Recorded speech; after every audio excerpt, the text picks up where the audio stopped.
What's up, everyone? Thanks for tuning in to Cannabis Legalization News, where we explain marijuana laws so you can change them. Today, we're joined by Penelope Crescibene from Western New York NORML, David Holland and Nancy Udell from Empire State NORML. We're going to be talking about cannabis legalization in New York and the bill that's on everyone's mind. Let's see, Senate Bill S-854. So let's just get right into it. Hey, Penelope, Hello. David, Nancy, Yes. hey, everybody, and Miggy and Tom. What's up, Party. full house?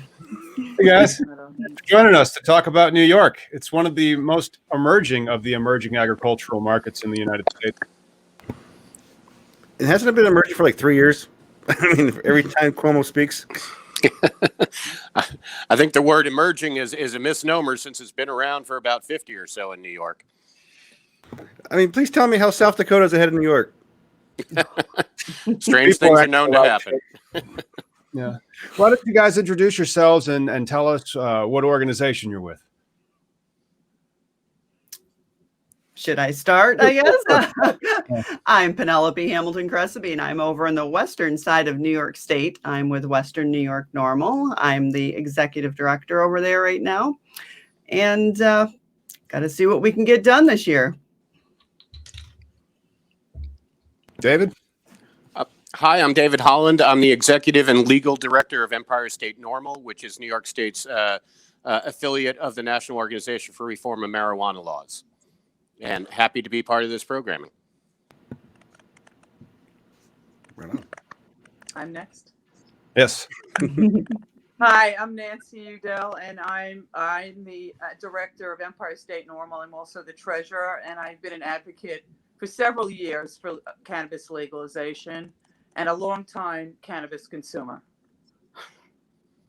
I love the New York draw. I can just hear it. Hey, I live in Brooklyn. What do you expect? Does Brooklyn have a strain yet? Well, they have New York City Diesel. That's a very famous strain, but there's so many more strain opportunities in the future.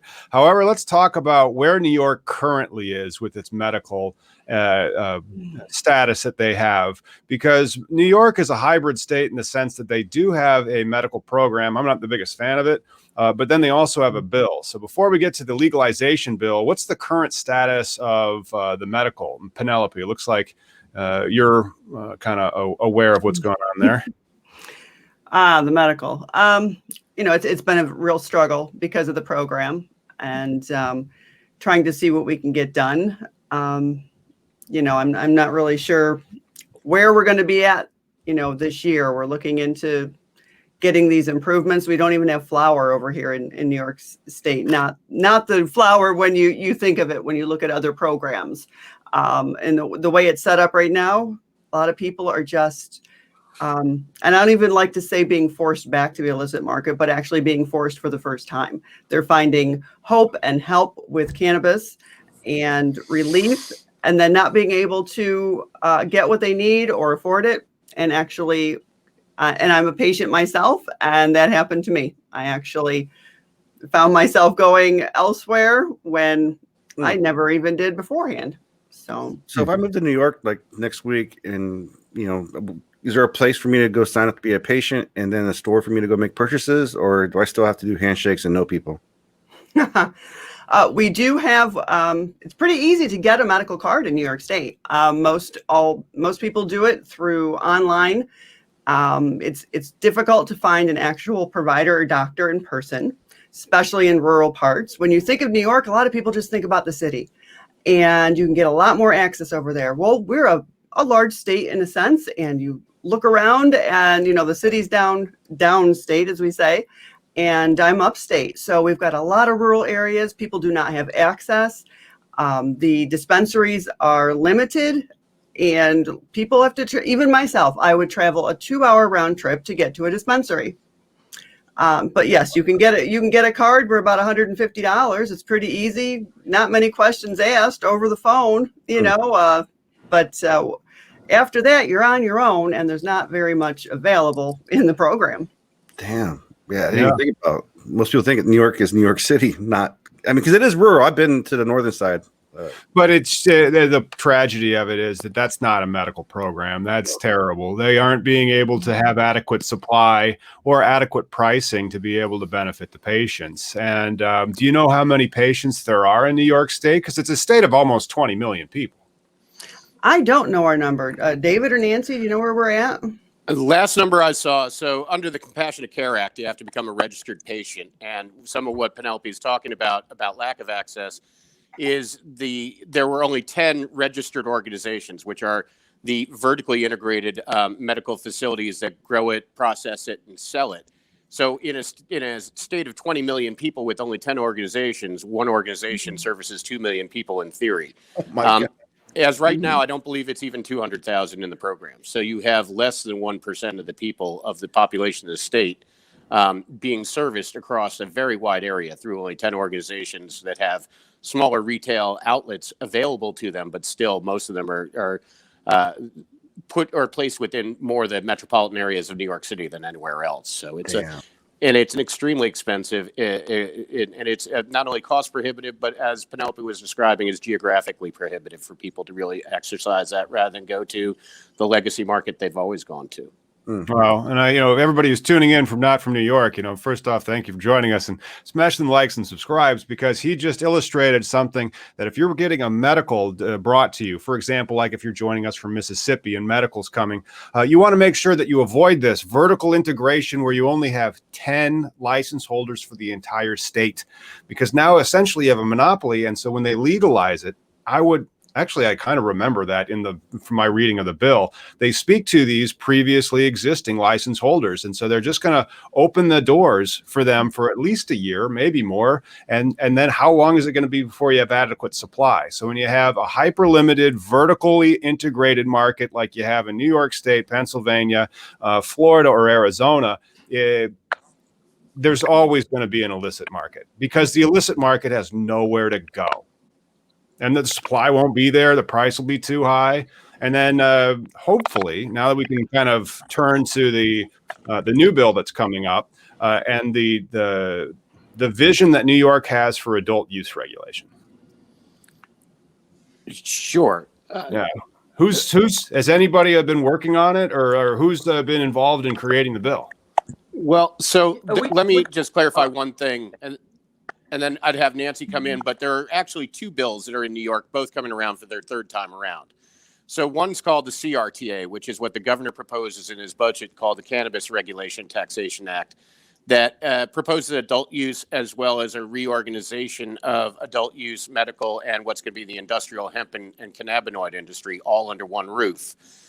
Whereas the legislature, should that not pass for the third year in a row, they have their own competing bill that you've been mentioning, which is the MRTA, or the Marijuana Regulation Taxation Act, that solely really deals with adult use cannabis and some degree reorganization of the medical provisions and licensing program that's out there. And those are the things that are going on. And several advocacy groups, and I'm going to have Nancy speak to it further, and NORML, which we represent, is one of the pillar groups of the Start Smart campaign and what that's all about. And there's an incredible amount of lobbying and dedication that Nancy and others put into that program. So Nancy, I'd have you sort of fill it out from there. Okay. First of all, we support the MRTA. And the reason being is that the MRTA has a robust social equity program. The CRTA in the governor's budget, it's a very limited program, and activists are not happy with that. So that's one thing. The other thing is that they have eliminated home grow and social consumption venues from the CRTA. The MRTA has it. Now, in a city like New York, where you have, which smoking is sort of like equals evil, there's no place to smoke, and you have places with federally funded housing and all kinds of problems with that. And the fact that and the MRTA provided for 6 plants, whether it be medical or adult use, and that you could cultivate that at home without being criminalized. The CRTA is now overtly going to criminalize people that, quote, buy untaxed marijuana, which means marijuana that has not been sold in a dispensary. or someone who grows it at home. I personally, and I think a lot of our members agree, that's not real legalization. That's over regulation. Yeah, that's what we have in Illinois. Like they define it as a purchaser. A purchaser can have the cannabis. Oh, a government created monopoly. And then me as a medical patient, and this might be a concession to give up, because I would prefer to see the MRTA as opposed to the CRTA.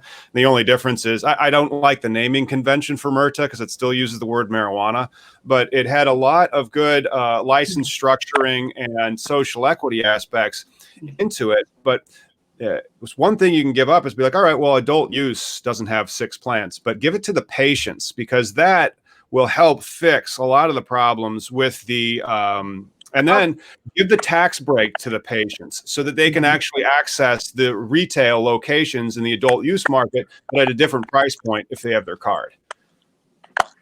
Nancy? By the way, I have something to add to what you just said. There are currently separate bills now in the legislature that provide for medical insurance to cover patients for cannabis. Nice. And among other bills. So people have thought about it and put it in as a separate bill because, I think those are probably a little more controversial. But one of the problems that you have, Tom, that you stuff. raise is that with the medical patients, pricing is everything and taxation is everything that drives the price. And if it gets to be so prohibitively expensive under the medical program that it's cheaper for a qualifying patient to go to the regulated market just to buy adult use, they're going to go there without the guidance or the suggested protocols that would be put in by medical professionals. And if that's too expensive, they're going to go back to the legacy market, which will continue to thrive as long as the the taxation rate is too high to make it a sustainable long-term program. We need incentives for the patients to want to use the program and stay using it. Right now, a lot of them cross the borders.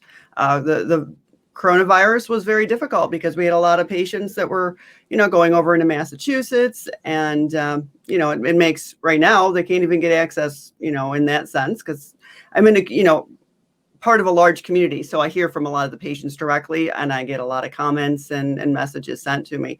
But, like you in Illinois, you've got the lower, the tax, basically not taxed. I know it's, I think, a very small. You've got your home grow, you've got a VA plan. Yeah. So you've got things in place to, to grow your program. So, yeah. So that was one of the illustrations that I did on a few episodes past. This is a $20 gram. And by the time you walk out of there with the adult use license to purchase, it's a $25 gram because they'll slide $5 worth of tax right on top of it.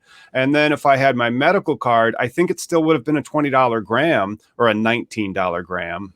Ooh, but then that's it. And so and I was just buying recreational in Michigan the other day. It was a $20 gram there, and they'd slide $3 worth of tax on it. So there's going to be ample opportunity for the state of New York to be able to collect hundreds of millions of dollars in taxes. And, I would prefer that we don't have Cuomo's plan, which would keep it vertically integrated or not really address the social equity.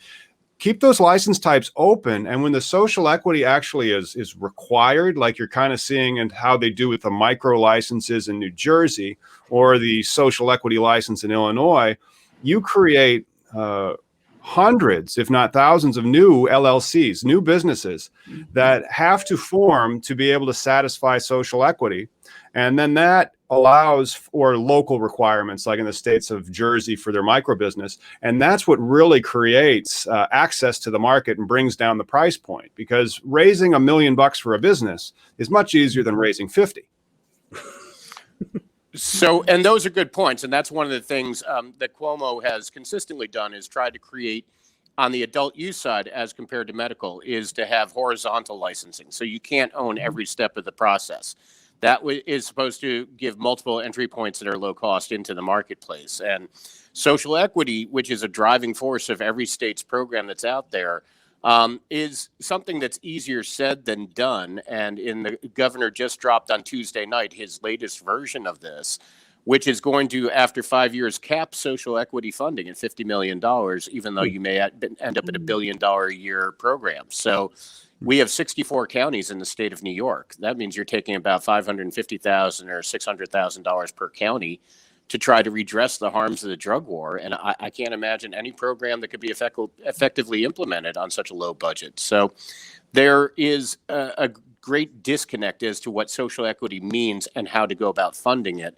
And that's the problem of the CRTA under the governor, is it's all run by a state-run organization rather than at the local level, which is what the legislature is pushing for in the MRTA. Let the municipalities decide how to get the money, or at least let them be the direct beneficiaries of the money, that they can implement local programs rather than have somebody at the state level do that. It's a big power struggle that lays ahead, depending on which bill that goes ahead.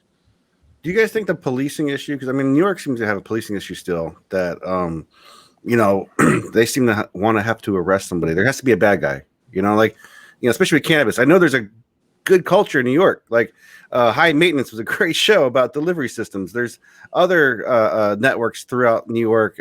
When I used to live in Jersey, I used to go to a pizza place that you have to secretly knock and you would get an extra pizza with weed. You know, like there's New York has a culture. And what is the holdup? Why is South Dakota ahead of you guys? Like what is going on?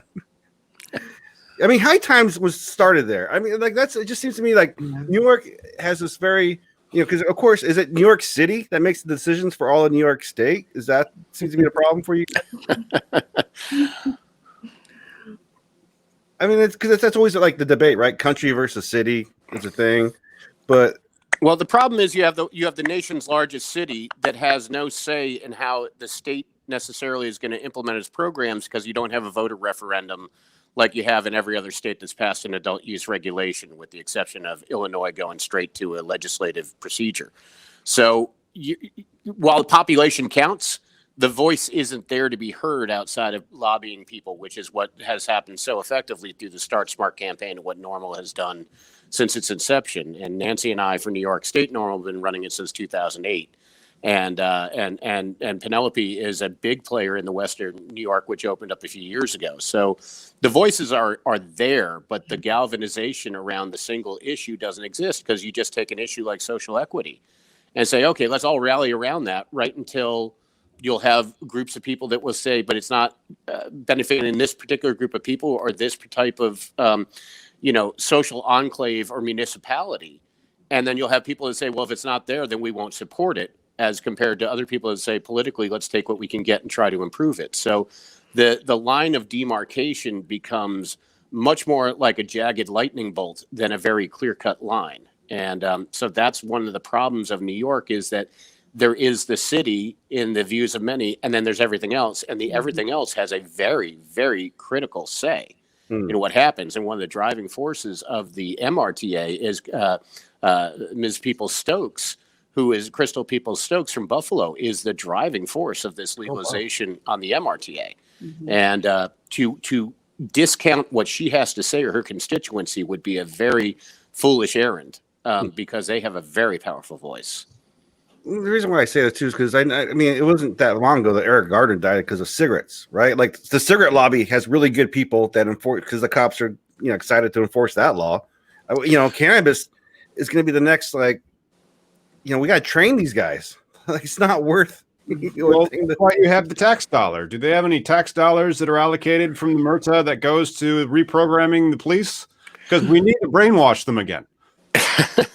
Well, sadly, and just because of I don't mean to dominate here, but my background is criminal defense work. And so the problem was, and somebody aptly put it a long time ago, that marijuana was the Swiss Army knife of law enforcement. Because all you had to do is say, hey, I think I smell pot. Get out of your car. I'm going to frisk you down. I'm going to do this. I'm going to do that. And you'd either have people confessing to what they were doing or providing information about how they got their pot or all sorts of other things. So it was an incredibly effective law enforcement tool. And in days before we had, with the bail reform and everything else that came with it, it was a way by which cops would be able to work overtime that were paid very little money for what they did. But this is how they would afford their kids braces. And this is how they pay for ballet lessons. They would have to do things that caused overtime to be generated. And weed cases were really easy because the people are generally not very problematic. Like if you went to a bar after 4 a.m. when state law says be closed, you're going to have a really belligerent person on your hand, whereas pot people are pretty mellow all the way around. So they were very easy to pick on. And then it became a matter of racial enforcement, saying it's more effective to do it in a high density area of people of color who have no voice and representation than it is to do it somewhere else. So there's a whole systemic issue that's in that it's not just cops being bad, it's just how they were taught to go about their policing. And that defunding the police is a great notion, but I would use a different name because it's not about cutting their funding. It's about reallocating it to things like real public health and safety issues, because being Black or Hispanic wasn't necessarily a public health or safety issue, but policing made it that way. And so that's what needs to be addressed. Oh, for sure.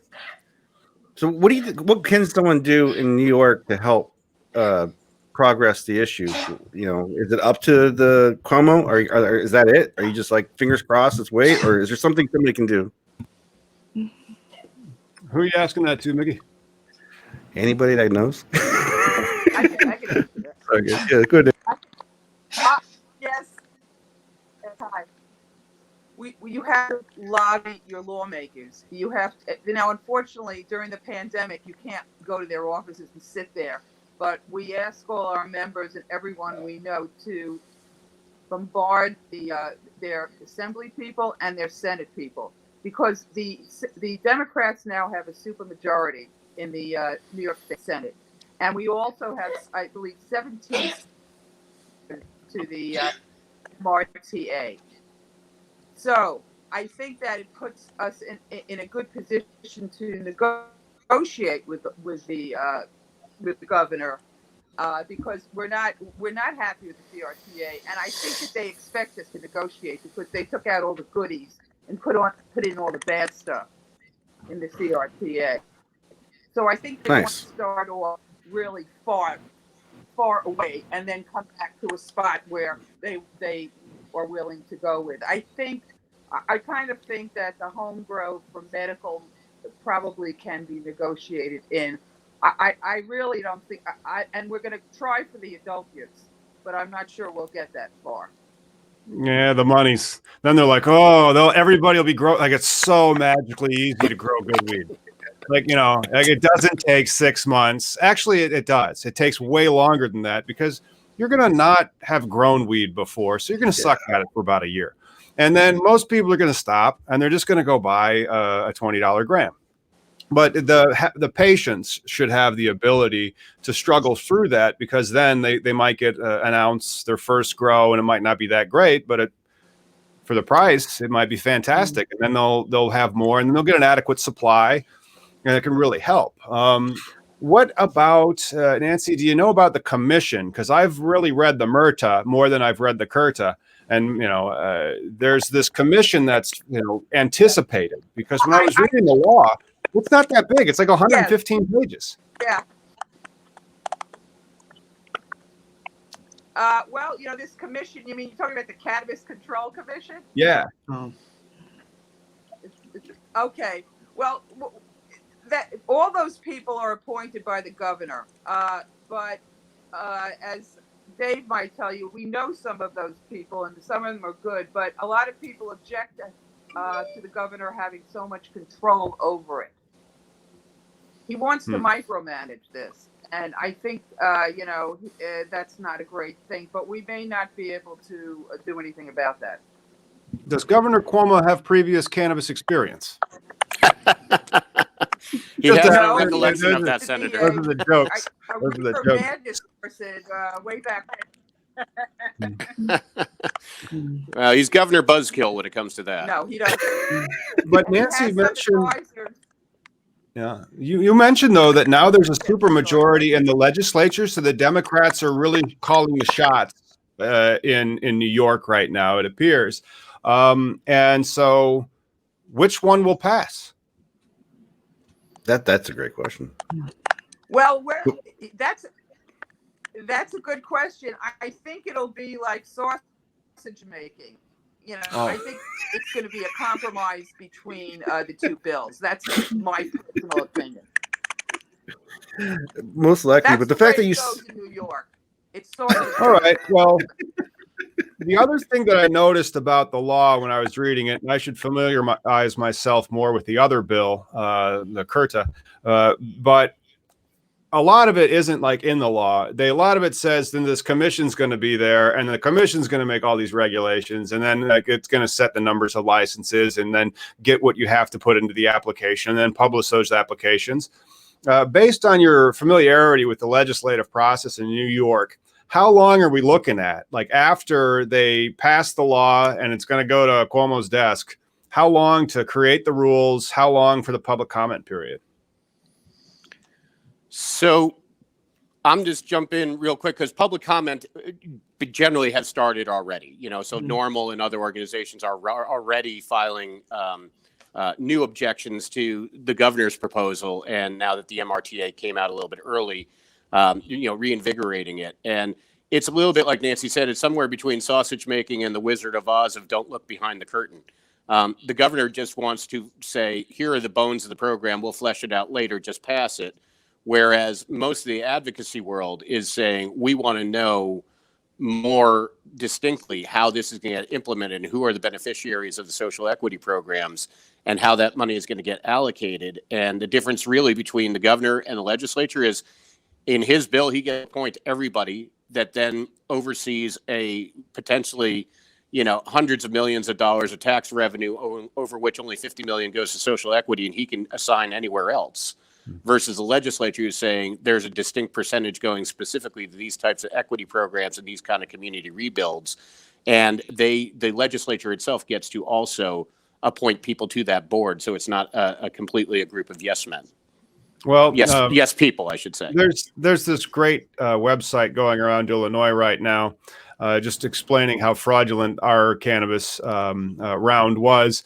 Like 77% of the licenses went to like 6 connected families, So if they start handing it out, just like you mentioned, just look for 77% of the New York cannabis market to be controlled by New York's 6 most politically connected families. I'm not saying that you need that. I'm actually saying that if you do that, it's un-American. So don't effing do it. But they could, and so that's one of the reasons why when you see these license caps and limitations and standardizations at the state level, where then like if there's too many applicants and not enough licenses, they hit that level of compliance and then they're entered into a lottery. So it doesn't matter if you paid off such and such because there's a little bit more randomness and standardization to it. Do you guys think if with legalization coming up, because you guys seem like to be trying to shoot for the moon, both recreational and refine your medical, it just seems to me like I would just focus on the medical first, like a maybe community driven type we have collectives, like that would give the patient a chance. I mean, you got a lot of things against the patient, it seems, in your guys' area, and just opportunity for the patients themselves. Because the patient conversation, I think, it's what opens the eyes to all the other citizens. They're like, oh shit, these guys, grandma's taking weed and not, going off the cliff. And that's where, we still have the stigmas that we're fighting. Do you think maybe next time, if it doesn't happen this time around, it just seems every year Cuomo always says, we're going to have legalization, recreational. Mm-hmm. And then, again, South Dakota did both at once. Yeah, they were allowed to vote on it. That's the problem. Man. Penelope, what do you think? Wow.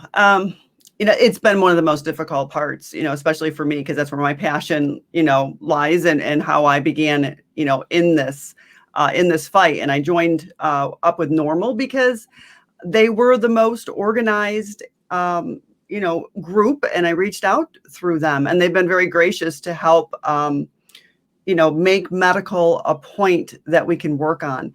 And I want to point out, too, that the MRTA is written as a social equity piece, really, an adult use. So it's not, and people think that we're doing this. This is not an access issue. This is not for everybody to have access to marijuana. This is about social equity and how it is, how marijuana has been used against people disproportionately. So it is not written for medical. The CRTA actually has more in it for medical, and it comes out and says it. But, I think what Nancy says with the sausage, maybe we can work together. And, in my opinion, yeah, I think that social equity piece, nobody wanted to step out and just do medical because they felt that the social equity piece would get put behind, and that Cuomo would only hear that and work on that, and that we wouldn't get anywhere, with the millions of people that, come on, we're the leader, New York is for hurting, for the arrests, the disproportionate arrests against people of color. Well, Penelope, what are some of the best fixes to New York's medical program that could be accomplished through a hybridization of the murder and the CRTA together? Well, like you mentioned, the home grow right there would answer, that would give us a lot of answers right there, because they don't have true whole flower in this program. Access to medicine. So the access, all the agricultural people you have in these rural areas, that's going to take care of a lot of problems with the people who can't get into the city and get to the dispensaries and get out. We're an agricultural state. We have to remember that too. So to remove that, I know it's a big issue, to think about growing with population and city. But that would be our huge step right there. Because we only have highly, processed products really that are available in New York State. The whole plant, the whole flower, the full spectrum is not there. They seem to want it to look like a pharmaceutical so that you can have that insurance coverage, and that would look better to the insurance. That's a spot that's difficult to deal with. Do I want insurance coverage for these people? As an advocate and as a patient myself, yes, but does that mean that we have to let go of the whole plant, full spectrum and entourage effect to do that? Access to the plant too. Yeah, and the access. And varietals. I mean, once you have home grow, then you'll have different varietals that you can figure out, like, yes, this one helps my MS. Or right. Yes. Yeah. Right now, no terpenes, no strains, no cannabinoid content. I mean, you just get to know a ratio or a percent. There's no, the genetics aren't there and available to the patient. So Exactly. there is no need. There's no keeping it. I would teach people, you keep a journal, you find out what helps your ailments. You can find out what works for you. And it's really the terpenes. It's not, indica or sativa, but yet our program is completely backwards and relies on just saying sativa or indica blend. Well, the terpene issue of it for the more entourage of effect, I mean, like in Illinois, the weed that you get from a dispensary isn't all that great. And so the weed that you get from home grow was actually, it's much fresher. And so your terp profile is usually quite a bit better. But then, like I was in Michigan because they actually have bulk flower. So once you have adequate supply, then you can really have fresh, high quality cannabis. And so the terp stuff that I was getting in Michigan, adult use purchase flower was off the charts better compared to Illinois.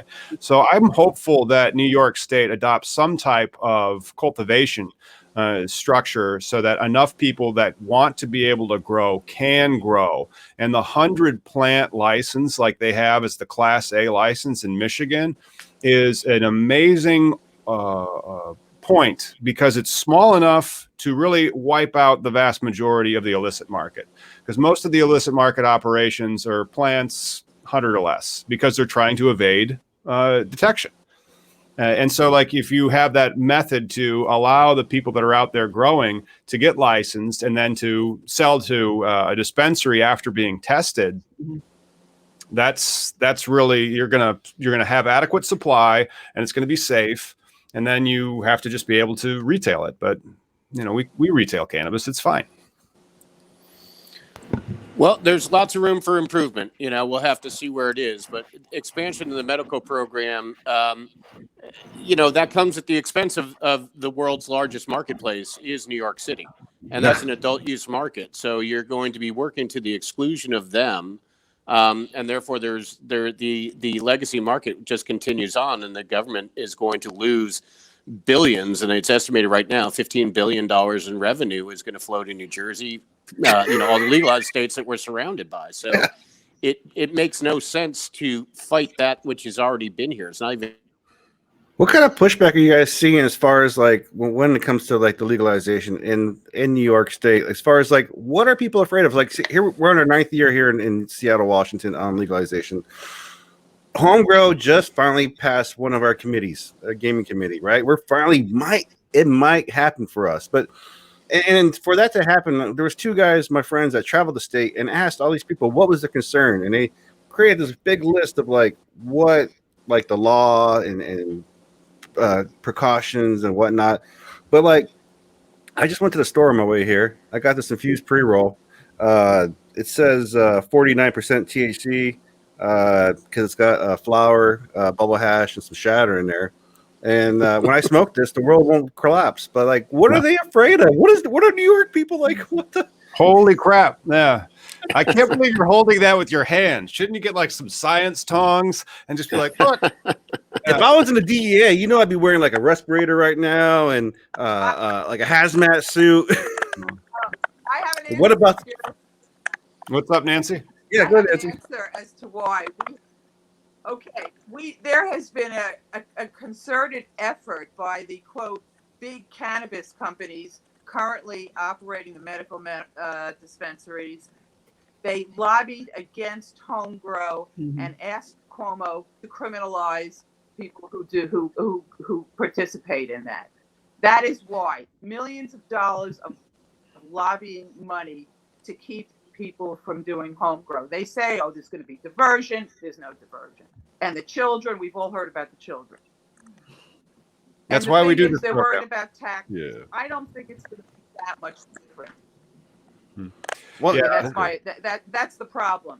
Our own corporate people that's why there's That's some what I- internecine fighting Yeah. about that. I like to call that the legacy, legal market. So the legacy legal market, if you look at the stocks that are out there that say they have these huge market caps, and you look at their debt levels and all this, as soon as it's legal and the MORE Act passes, all those companies are going to file bankruptcy. They're going to be screwed. And then they're so big because they are trying to do premium indoor farms. And then they just try to limit the market. So they take their money that they make and they go, no, everything's fine. Everything's fine. So whatever you do after you legalize it, then they're going to make sure that you sufficiently screw up the licensing process. So they have at least 1, maybe 2 years of monopoly. And then, by then maybe we'll pass the MORE Act.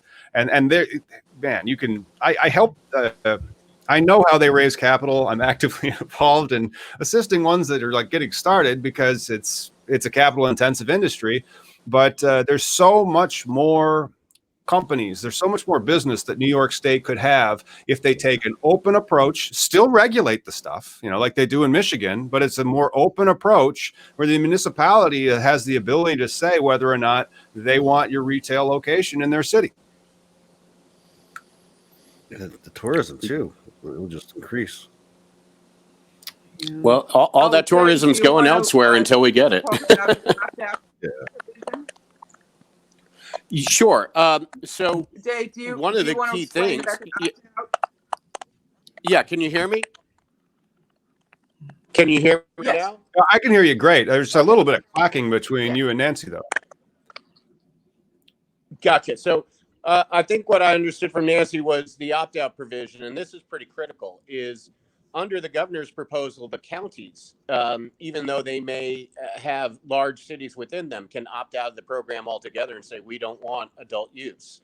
Whereas under the legislative proposal of the MRTA, the municipalities have much greater control over saying that. So you can have towns within a county, some are dry and some are, green. And that's a big power struggle that's going to happen there too, because there are significant places. Long Island has 2 major counties there that have several million people in them. And that's going to be millions of people deprived that are going to have to drive to another county. And it's just an infeasible way to approach this because it forgets we have, and I've heard one state related person that's been heavily involved in cannabis regulation proposals saying that they think 1 million pounds a year run through New York City alone. So when you're going to have a county opt-out, what do you think is going to happen? Every legacy dealer is going to be wonderfully happy in New York City that they're going to continue to be able to supply their old pals. So There's just a lot of lack of foresight and realistic assessment about what the market really is. And so that's what we in NORML and other places are doing, trying to say you're missing who your real base is, which it's millions of people that are consumers. And they ought to be attended to rather than denied, and continue to be denied because they're just going to do it how they always did.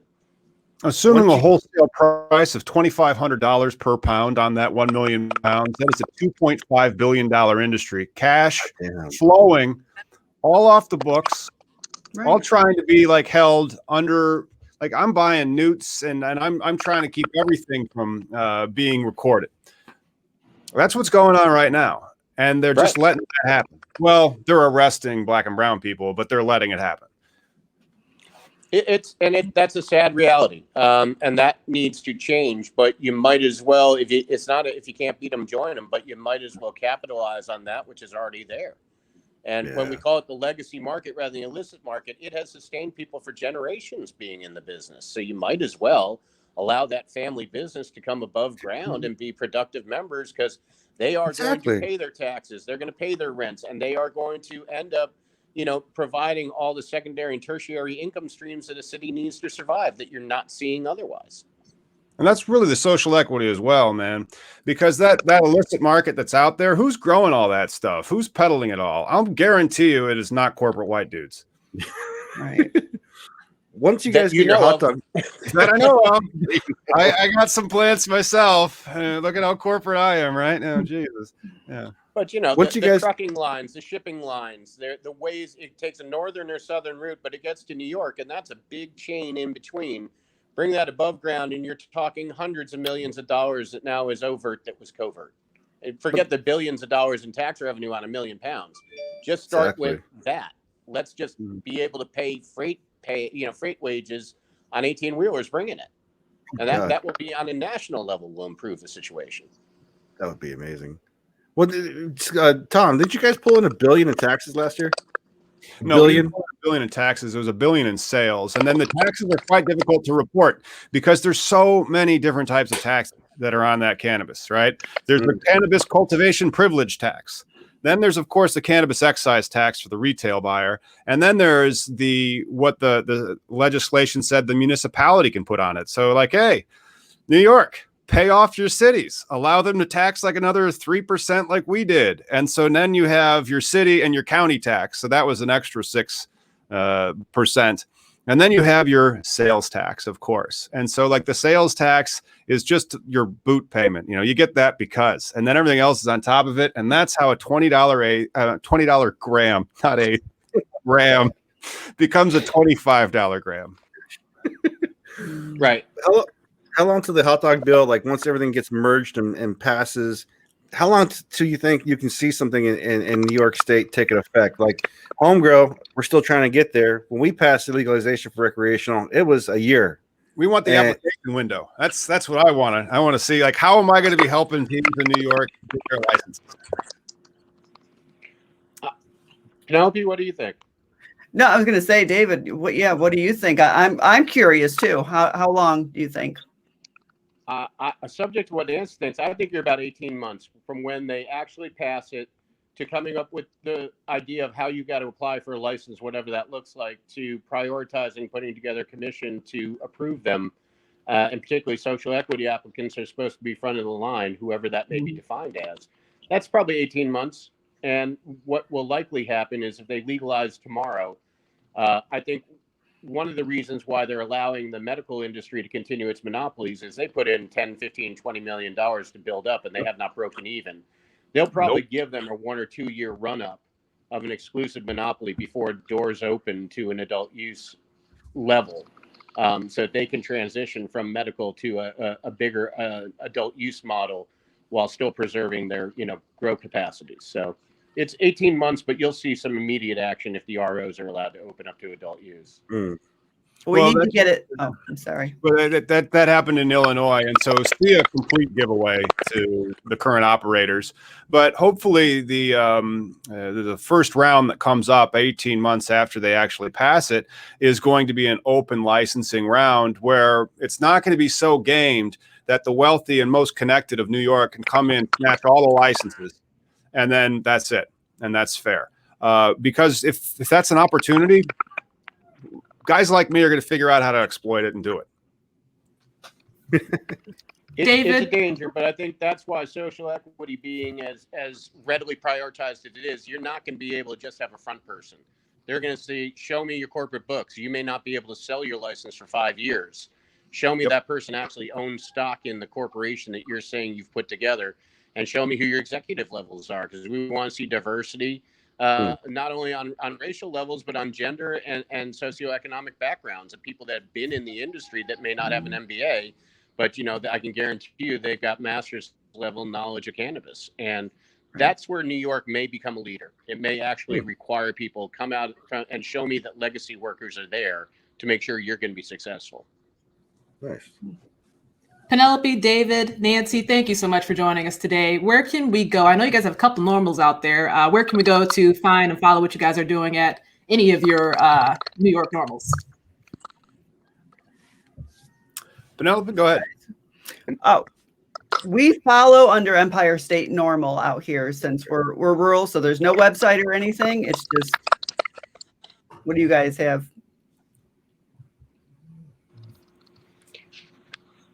David, where can we go to learn more about New York normal or Empire State NORML? So it's empirestatenormal.org, and you can find us there. And there are the Start Smart campaign. I would say that you ought to look at that. That has a lot of the advocacy that we're pillar group in, and what's happening between the two different propositions that are out there. Awesome. Thank you guys again for joining us. And thanks for tuning in, everyone. Make sure you like and subscribe to keep up with all cannabis legalization news. We'll see you on Wednesday.